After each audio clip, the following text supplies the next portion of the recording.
کو اس قدر مارا کہ زخموں سے نکل کر بہنے لگی خون کی دھارا۔ جب بہن کو زخمی دیکھا، اب دماغ بھی ٹھنڈا ہوا، کہا کہ مجھے دکھاؤ تو صحیح کیا پڑھ رہے تھے، کہ ہم کو بھی دکھاؤ وہ آیات قرآنی،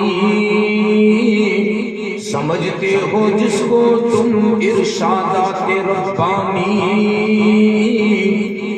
حضرت عمر کے سامنے بہن نے قرآن رکھا، عمر پڑھتے پڑھتے اننی انا اللہ لا الہ الا انا فاعبدنی، یہاں پہ پہنچے کہ میں ہی اللہ ہوں، میری ہی عبادت کرو۔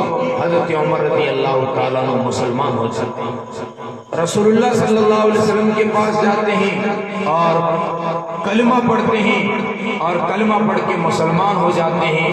اور پھر حضرت عمر رضی اللہ تعالیٰ عنہ وہ ہیں جن نے اسلام کے لیے بہت قربانیاں دی ہیں، اور 22 لاکھ مربع زمین پہ حضرت عمر بن خطاب نے حکومت کی ہے۔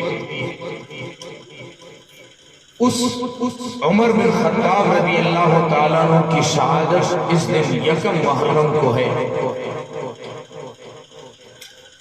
دوسری بات، میں نے قرآن